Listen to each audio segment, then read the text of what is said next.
Nos vamos a poner en contacto ahora con el doctor Orlando Lita, titular de la Fundación Libremente. Hay un tema muy preocupante que no se puede soslayar.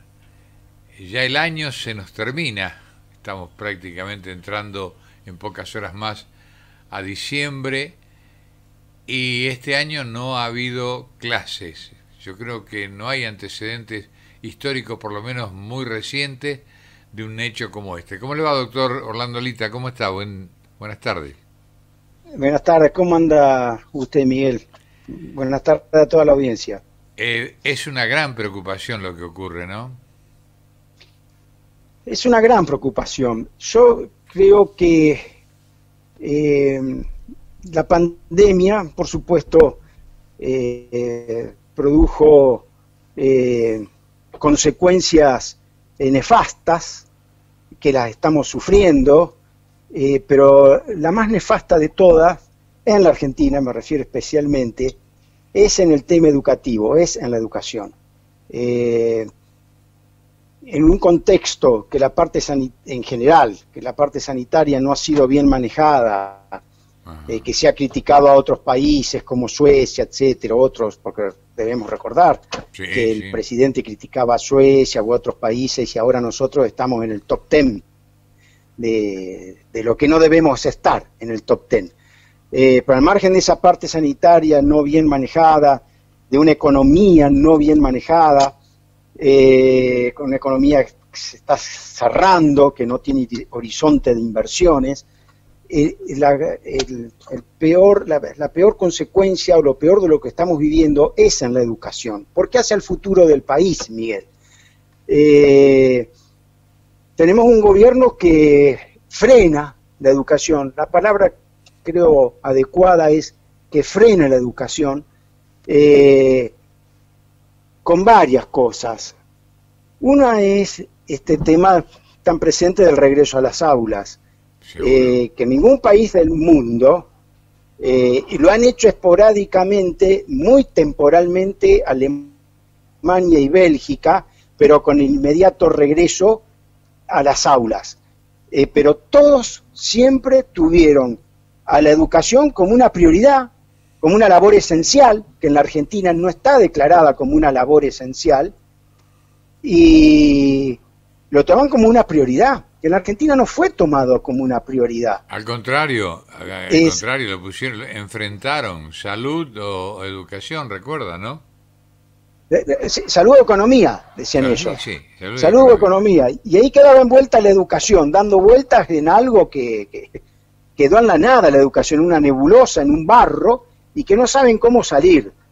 El cerrar yo soy partícipe de la vuelta a las aulas, no en forma salvaje, por supuesto, pero sí con un protocolo, bien profesional, todo, no necesariamente todos los días, porque se necesita esa parte presencial, porque hace a lo emocional del chico, hace a lo emocional.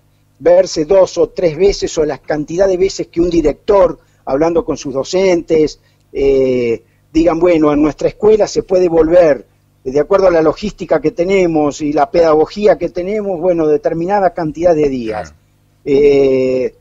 Yo creo que esto se debe, no uniformar, sí uniformar, yo diría la idea, señores, el regreso a las aulas es necesario, es necesario. Ahora, vamos, que cada provincia, cada región o cada municipio vea esa necesidad de acuerdo a lo que puede, lo que tiene, la logística que tiene, el proyecto de escuela que tenga.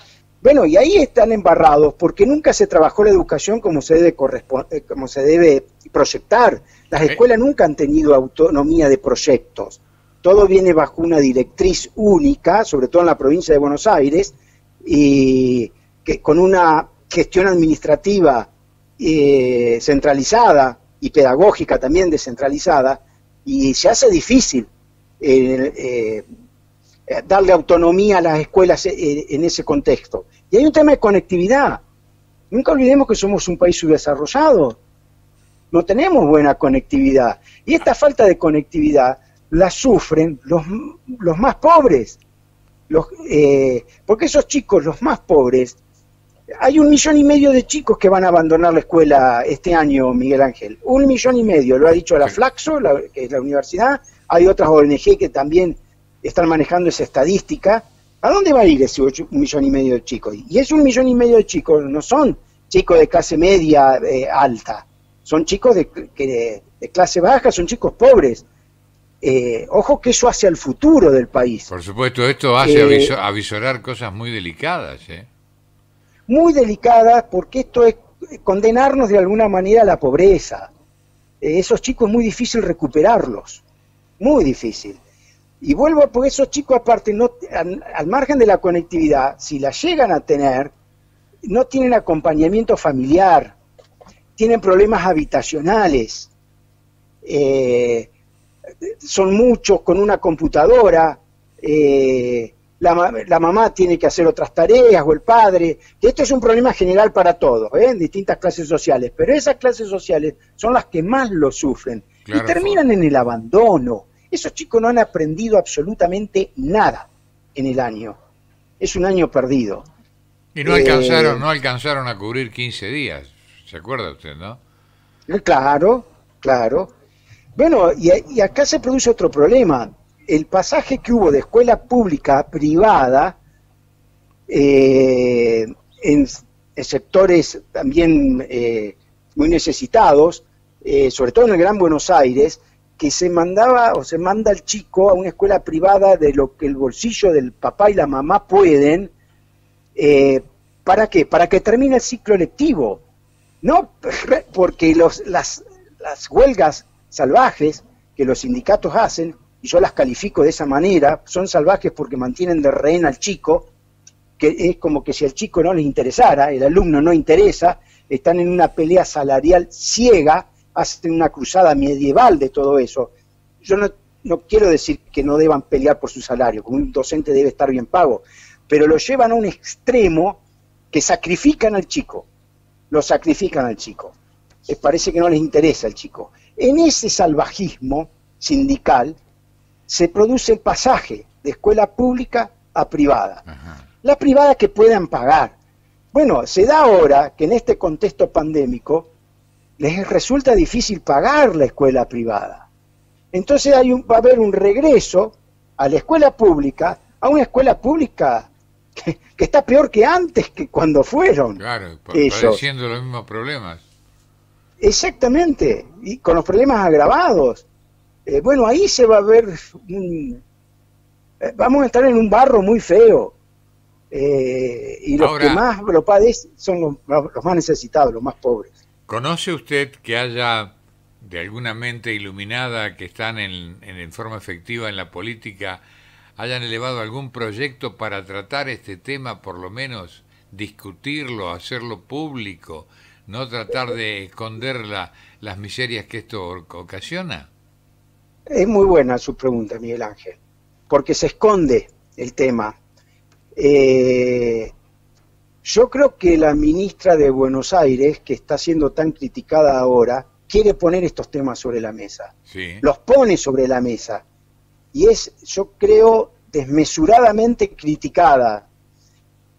Sí, la reacción que han tenido, la reacción que han generalizado contra la ministra de la Ciudad Autónoma de Buenos Aires es muy de barricada, doctor, de ir al choque por el choque mismo. Nadie se paró a analizar lo escueto de lo dicho y el contenido. Así es. Y ha dicho verdades, que se hace política en las aulas, pero ¿cómo que no? La Cámpora ha hecho, sobre todo en el gobierno kirchnerista, mucha política, mucho adoctrinamiento. Iban con las camisetas de la Cámpora, se los dejaba entrar. Yo fui 5 años profesor, pero en otra época. Pero como estamos en el campo de la educación permanentemente, tanto en la ciudad como afuera, siempre estamos hablando con pedagogos o con docentes o directores y sabemos cómo se maneja la cosa. Y hay adoctrinamiento, que no me vengan que no hay adoctrinamiento. Por supuesto que no es generalizado, pero hay adoctrinamiento. Y el tema, un gran tema, Miguel, es el tema de la profesionalización del docente, que la ministra de alguna manera, lo puso ahí sobre el tapete, que tal vez, no sé si lo expresó como corresponde, porque enseguida la atacaron y dijeron estigmatiza a los docentes. Vio que esas palabras les encantan. No, pero además, doctor, llegaron a relacionarla con la niñez, donde había cursado en el primario en una escuela en Bariloche que decía que era fundada por alguien simpatizante de Hitler. Sí, eso es una bajeza, bueno, una chicana barata. Bueno, la gente no puede entrar en eso, porque es una chicana barata. Es bajo, es muy bajo. Pero en la fundación, creo que fue en el 2009, lo invitamos a Horacio Sanguinetti. ¿Se acuerda Horacio Sanguinetti, que fue director del Teatro Colón? Sí. Que fue director del Colegio Nacional. Bueno, lo trajimos, hicimos talleres con docentes, un taller y una conferencia con él, y el tema era la revalorización de la profesión docente. Porque ese tema a mí siempre me preocupó. El docente dejó de ser un profesional, un tipo con prestigio o una mujer con prestigio. Pasó a ser un mero trabajador, un mero asalariado. Y esto lleva a que se busque el trabajo docente como una salida laboral sin vocación. Y me hago cargo bien de lo que digo, porque lo conozco al tema. Porque yo estoy escuchando que dicen, no, ¿cómo pueden decir esto de los docentes y generalizan? No, hay docentes de raza y muy buenos, y hay otros docentes que no, que simplemente han estudiado, lo que yo siempre digo, a la carrera docente de manera residual. ¿Qué quiere decir esto? Y no sé qué voy a hacer. Y hay veces, inducido por la familia o por amistades, se dice, y estudiaste un profesorado. Eso es lo que yo llamo de manera residual. Y esto viene desde hace bastante tiempo en el país. Y esto es lo que la ministra, de alguna manera, o no lo dijo bien o de la forma más adecuada, pone sobre la mesa. No hay una profesionalización del docente. Y ojo que esto va más allá de las clases sociales, Miguel. Sí, sin duda. Porque estudiaste un profesorado, lo dice hasta la gente rica, y la nena o el nene no sabe qué hacer, y que yo, bueno, que estudie un profesorado. Esto me consta. Entonces no me gusta que se diga, ay, lo que dijo, y que yo, no. Y conozco gente que es muy hipócrita en este sentido. Que a mí me han dicho determinadas cosas y ahora por ahí dicen otras cosas. Pero en off dicen, sí, pues este es un animal como docente, o qué sé yo, estudió docencia porque no podía hacer otra cosa, qué sé yo. Yo creo que la ministra ha puesto temas sobre la mesa que, como bien has dicho, Miguel, no se hablan, se esconden. Y hay que charlarlo. Y el docente debe ser revalorizado, pero para eso hay que cambiar la formación docente, Miguel Ángel. Hay que cambiarla. Coincidimos plenamente, porque por allí resulta o se siente castigado alguien que no lo merece porque hace bien las cosas, pero es el mecanismo que está en marcha, es el que deteriora la imagen de todos por igual. Tal cual, a todos por igual. Bueno, esto me lleva a la última nota que he escrito, que se llama La obsesión por la igualdad. La igualdad es un valor que lo queremos convertir en universal para todos, como que todos somos iguales, y no somos todos iguales, todos somos individuos diferentes, diversos, y ahí está la riqueza de la cual se debe nutrir la humanidad. Pero queremos igualar algo que por naturaleza no es igual. Otra cosa es la igualdad de oportunidades, que, como digo yo en la nota, la igualdad de oportunidades nunca se va a lograr plenamente en su totalidad, pero siempre hay que tender, la palabra es tender, tendencia, a llegar al punto más alto posible de igualdad de oportunidades. Ahora, para llegar a esa igualdad de oportunidades que el presidente ha dicho por ahí y habló en contra de la meritocracia, para llegar al punto más alto de igualdad de oportunidades, tiene que haber movilidad social.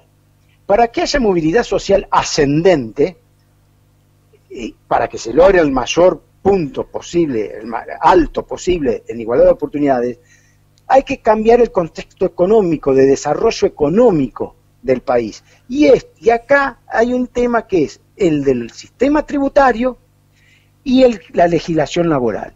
Mientras Argentina mantenga un sistema tributario tan asfixiante, tan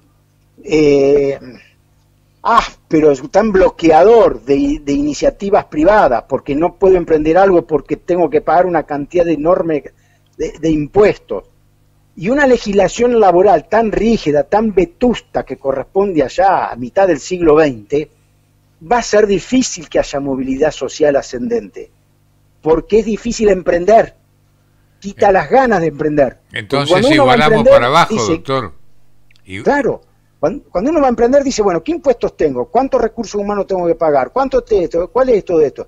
Cuando ve el marco legislativo, tributario y laboral en la Argentina, y es lógico que diga uno, y no, prefiero abrir el comercio en Uruguay o en cualquier otro lado, o no abro, me quedo en la Argentina pero no lo abro, no emprendo.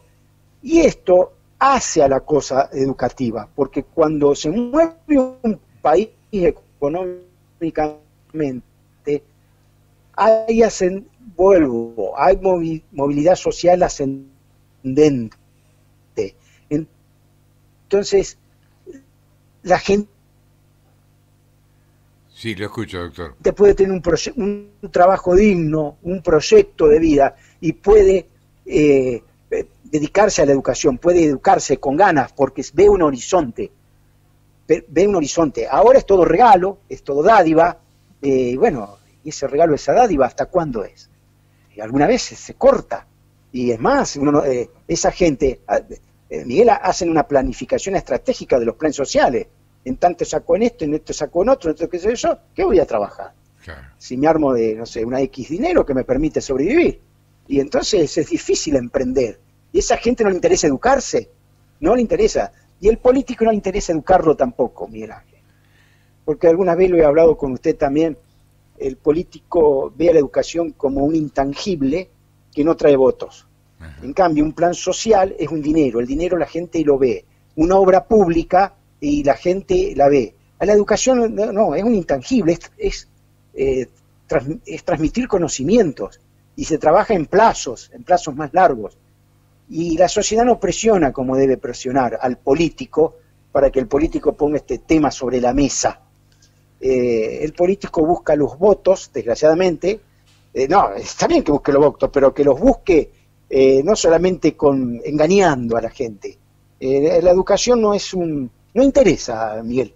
La educación no le interesa al político porque sabe que la sociedad no lo presiona con ese tema.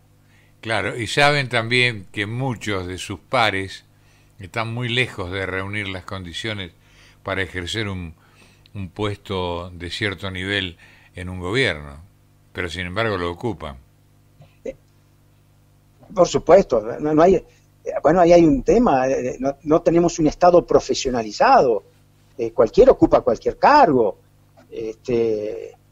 y volviendo al tema educativo, en educación, en Finlandia o en Suecia, Noruega o en Estados Unidos o en Canadá, ser docente no es para cualquiera, no quiero ser peyorativo y no referirme a ninguna clase social específicamente, no es para, quiero ser docente, me voy a dedicar a esto. No, cuesta, es difícil, no es residual allá.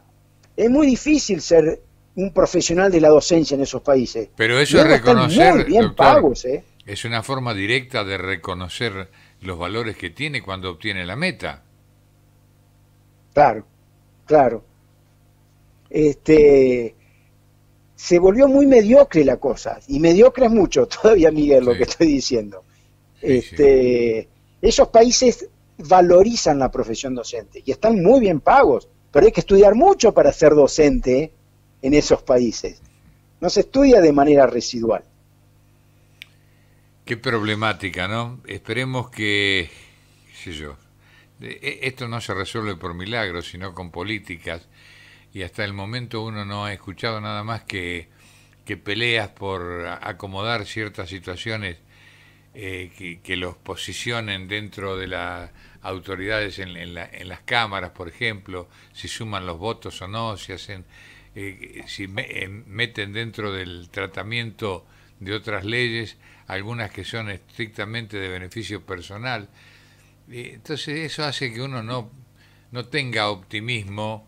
Si a eso le sumamos la situación económica que tiende, por todos los datos que se conocen, a agravarse, más la situación de sectores que no tienen otra alternativa, como es el de los jubilados, y es para pensarlo lo que se viene y la responsabilidad que le va a tocar a los futuros gobernantes. Así es un horizonte negro, pero para ser optimista hay que basarse en una realidad. El campo educativo es el más triste de todo, por todas estas cosas que estamos hablando. Los chicos es como, ¿qué horizonte van a tener? Y los que pueden tener acceso a una educación de calidad generalmente son la gente más pudiente, entonces la brecha social cada vez se hace más grande. Sin duda, sin duda. Es muy simple la operación para llegar a ese resultado. Así es, Miguel. Doctor Orlando Lita, gracias por su permanente colaboración. Cada vez que lo requerimos, inmediatamente nos acompaña, y será hasta cualquier momento. Puede ser que con algún tema que nos acerque más a la felicidad que al desgano. Sí, con algún indicio, digamos, ¿no?, de que se pueda ver alguna luz. Ojalá. Espero que sea así. Gracias, doctor. Le mando un abrazo, Miguel, y muchas gracias por el llamado.